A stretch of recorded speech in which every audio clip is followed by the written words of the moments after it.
Well, hello again, my friends. How's everybody doing? My name's Carpo, for those who don't know. Once again, I'm going to make a video talking about things that interest me in life, or things that I find insightful, or things that I want to share. Generally, you notice I don't really talk a lot about myself, or my personal situations, or dreams, or fears, mainly because I really like to share things that we can all hopefully learn from. Not because I'm a teacher, although I'd love to be a teacher, and I'd love to be arrogant enough to sit here and say, hey, I'm here to tell you the truth, and this is what matters. There's so many people out there who even are very humble but have a great head on their shoulders, but really think that they are the one person that can teach others, or that they have found this particular path. I have to say that that's a lot of bullshit to me. There are plenty of people out there who have deep insight into life and can share knowledge. But when you try to tell others to follow the same path, it never works out. There's some fucked up shit out there. Pardon my language. That's something I really try not to use too much bad language, because I think that bad language is a way for people to, get around using impactful, meaningful phrases. Cussing allows a person to really express themselves, but finding alternatives to that is important. It has to do with what I consider to be integrity, and that's, of course, based on what I expect, that what I need in my life and the type of person that I am. And I'm saying this as an example that another person, I've met plenty of people who do cuss all the time. It doesn't mean that they're bad people, and I don't tell them, hey, you need to work on not cussing, or that if you want to follow the proper path, you should use better language, because that's nonsense. They may be way spiritually inclined, they may have a wonderful life, and surrounded by friends and companions and loved ones, and there will always be somebody there to tell them, hey man, you're doing something wrong. And it seems like whenever somebody's not doing well, it's a time for people to beat them down even further. And whenever a person is doing well, that's a reason to beat people down too, because nobody wants to think that someone else is doing better than them. It's the old fucked up Facebook syndrome, It's ridiculous. People are just people, and we're all just trying to do the best that we can. It's pretty rare that I find anybody on YouTube that I even enjoy listening to, because I feel like so many people are either trying to sell you something, or trying to convince you of something, or trying to knock somebody else down, or even if they're spitting truth, they may be spitting their own truth. Maybe they spend their whole day focused on reptilians or the flat earth. So be it. Each individual has to choose what's important to them. But to me, I want to feel better about myself. I want to feel better about life every day. I want to learn something new every day. So I have this paper here that I wrote yesterday. It was actually something I printed up after I wrote it on the computer. I like to do things by hand, but I was feeling like typing it out because I wanted to share it. Be able to share it in digital format as well. And I had kind of a shitty day. I just wasn't feeling all that great yesterday. Just kind of, I wasn't letting life get to me, but I could see it was trying to pull me apart.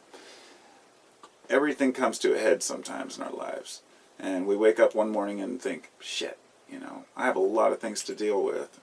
And I just wanted to read this to kind of convey that message that it's okay, that we will come out of it, But mostly, this is about misunderstandings and how we're misunderstood.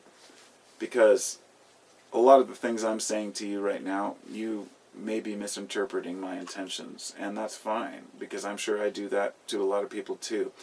But I'll probably end up repeating myself if I try to explain it here, so I'm just going to read the paper. I'm going to make sure I got enough space on my camera there. Alright, before I start. No title or anything here, but sometimes life throws a curveball. While we can say it is most often our own fault when we suffer mistakes, this is not always the case. Even the wisest and most experienced humans out there surely suffer bouts of anxiety. Our fears are integrated into our psyche to protect us from harm, but they can run rampant when we are not living to our fullest. When we are down, often others can determine what is wrong better than ourselves. They can see through the masks we wear and offer insight into our problems, so long as they do it constructively. We can indeed help one another overcome most of our problems in life, but not always. We are misunderstood, more often than not, and this is the basis for this writing. Not to say that nobody understands me and whine about it, but to try to relate something that I think all of you feel from time to time. That is, the deeper thinking you do, the harder it becomes to convey your feelings on a subject properly. I could give 1,000 examples, but it would not serve to explain my point very well. To give just one, even seeing the positive side of a negative situation can be assumed by others to be inaction or passivity, when in fact it may stem from a much richer understanding of the way nature operates, or at least how we perceive it to operate.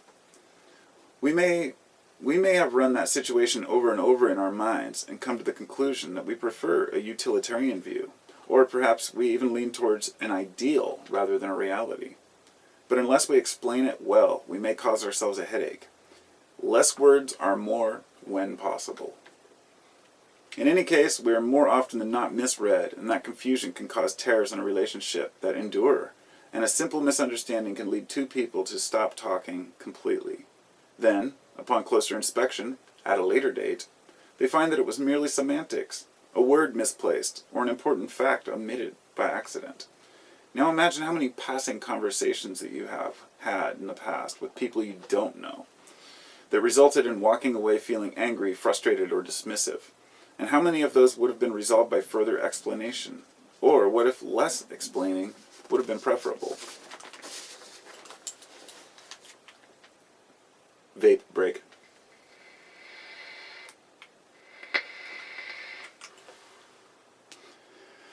I believe this is a crucial point, because our perspective of the world depends on how we see one another. Very few people think that nature is ugly, or that bears and wolves are evil, merely because they play their part in the food chain. So why do we assume we know where humans should stand, or what rules and values we are supposed to share? For this, we have to rely on three things: our environment, our perspectives, and how we were programmed. That is not to say that there are several other factors to determining what we feel is right, the right way to live, but many of them fit into one of these categories, or multiple. Our upbringing, in part, causes many of our fears, whether we are taught to respect police and avoid criminals, or raised to be a criminal avoiding the police. Much of what we are taught influences our decisions, and this means that we always have to consider where our ideas are coming from. Who taught me this? Does it work for me? How is it serving the world? And that leads to the most important question of all. Do we live to serve ourselves or to serve others? Should we care at all what others think, or if they understand us? Why should we care if someone misinterprets our intentions? Because it matters. And if we try to resist that fact, we need the approval of, if we try to resist the fact that we need approval of our peers to ensure we are on the right path, we are ignoring what we know in our hearts. We want our ideas to be worthy. When we see that it is separate from ego, not arrogance, we understand that the reason for seeking approval is because none of us can do this on our own. No matter how independent you think you are, if you have been born and left to fend for yourself, you would have died from exposure. We are delicate beings, no matter how durable our bodies may be.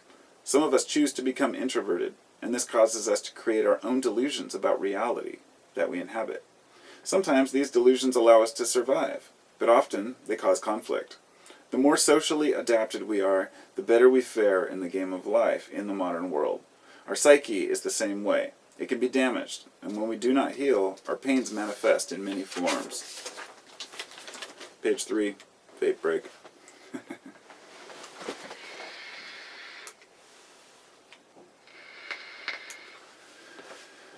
Monks walking the countryside are not so common here in the West, but in places where they are, they have to eat, which means they often have to interact.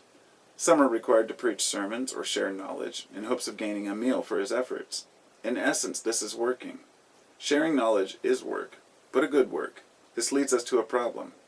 How do we know what we know? Well, we don't. The best we can do is find those who inspire us and observe if their lives seem to be happy ones.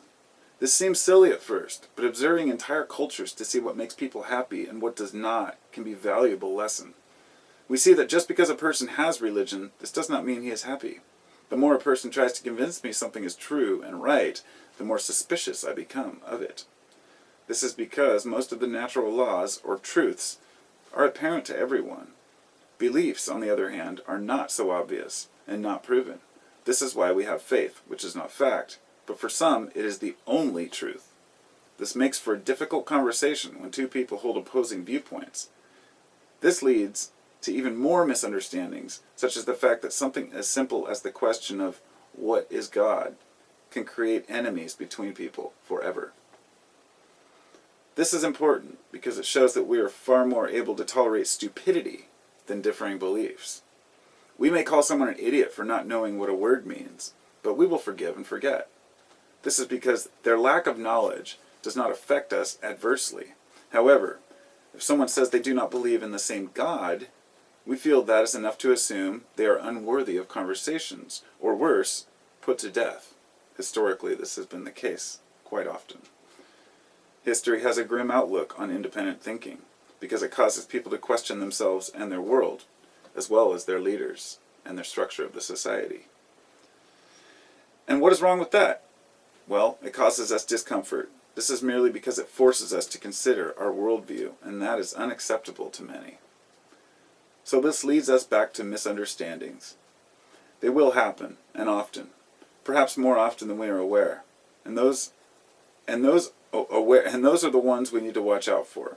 Often we cannot find the words in our limited vocabulary, even with the vast library of words we have available to us. Some things are expressed in feelings, and one must be aware enough to understand those feelings. This requires learning about ourselves, not just accepting the world we think we know. We need to work towards a better way to express ourselves, or become intelligent enough to think outside the box, without taking it to the level of becoming arrogant jerks. We don't have all the answers. Nobody does. Millions of believers, prophets, writers, artists, preachers, gurus, and saints. And not one of them has been able to prove, beyond a doubt, that their beliefs are the correct ones. And they never will. Even if truth floated down on a cloud and made itself known, in whatever form that it existed, people would still not believe it happened. We seldom even trust our own eyes, let alone what we are told is truth. How do we know what is real? Love is real. Knowledge, while fleeting, is also real. And our mind, whatever form it may be, is real as well. Side note, cogito ergo sum, which I think, therefore I am. That is a key there that we need to remember. The only thing we know for sure is that we exist. Building a life where we seek to understand everything we can, we are better suited to formulate balanced decisions and express ourselves in a way that we are better understood.